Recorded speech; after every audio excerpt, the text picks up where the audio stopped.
Bonjour les amis, j'espère que vous allez bien. C'est le Général Alligator, créateur de la mentalité Alligator.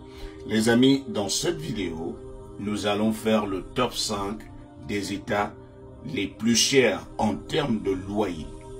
Et je rappelle bien, le classement que nous donnons, c'est un classement qui concerne le loyer. Il en est de même pour l'autre vidéo où on parlait des États les moins chers.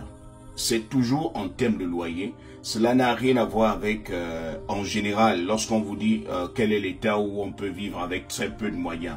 Ce n'est pas le même classement dont il s'agit ici. Ici, on a ciblé, on parle rien qu'en termes de loyer parce que nous savons très bien que tout tourne d'abord autour du loyer. Lorsque vous arrivez à payer votre loyer, le reste, même si vous ne mangez pas à la maison, on s'en fout. Mais au moins, vous avez un toit.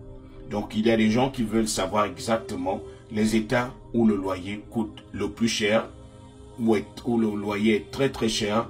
Il y a des états où le loyer est très très moins cher. Et je vous rappelle, l'état numéro 1 va certainement vous surprendre parce que c'est un état qui fait parler de lui, mais dans un domaine précis en termes de plage et en termes sur le plan touristique.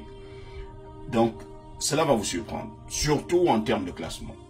Alors, nous allons garder le numéro 1. Comme dans l'autre vidéo où on parlait des États, les États où le loyer est le moins cher, ici, que vous dormiez ou que vous soyez éveillé, l'État où le loyer est le plus cher, c'est-à-dire où le loyer au maxi, c'est Hawaï. Pourquoi j'ai dit que ça surprend? C'est tout simplement parce que en général, on entend beaucoup plus parler de la Californie, de New York. Les gens qui vivent à New York vont vous parler lorsqu'ils y vivent, ils vont vous dire ce qu'ils ressentent lorsqu'ils payent le loyer. C'est le genre d'appartement qu'ils louent à des prix exorbitants. Donc, on entend beaucoup plus parler de New York, on entend beaucoup plus parler de la Californie, surtout avec des villes touristiques comme Los Angeles, comme Sacramento. Donc, les gens sont surpris lorsqu'on leur parle de Hawaï. Hawaï, bon, moi je ne suis pas très surpris, mais je suis seulement surpris en termes de classement, c'est-à-dire comme étant l'État le plus cher en termes de loyer. Je sais qu'Hawaï, c'est un coin touristique, mais que ça vienne en tête, c'est un peu surprenant. Alors, vous avez les États comme Colorado. Des États comme Colorado faisant partie du top 5. Les États comme la Californie. Bon, la Californie est déjà deuxième. Hein, après Hawaï, c'est Californie. Après Californie, vous avez les États comme Maryland, comme Colorado. Vous avez des coins comme Washington DC, parce que la capitale également, ça fait saigner. Donc, voilà, en termes, pour ceux qui veulent venir ici, ils savent les États qu'ils peuvent éviter en termes de loyer.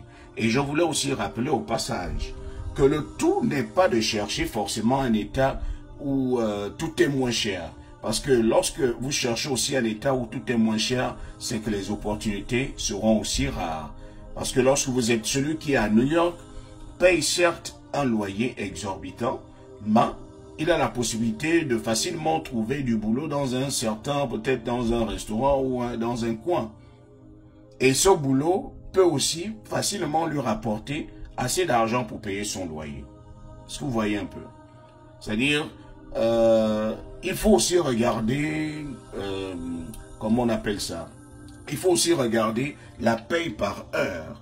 Combien, si je pars par exemple au Nord Dakota, si je pars vivre là-bas, à combien revient la paye par heure? Est-ce que c'est 15 $? Est-ce que c'est 14 $?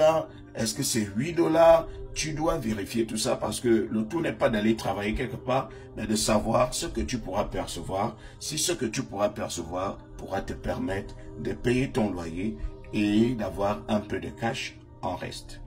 C'était le général.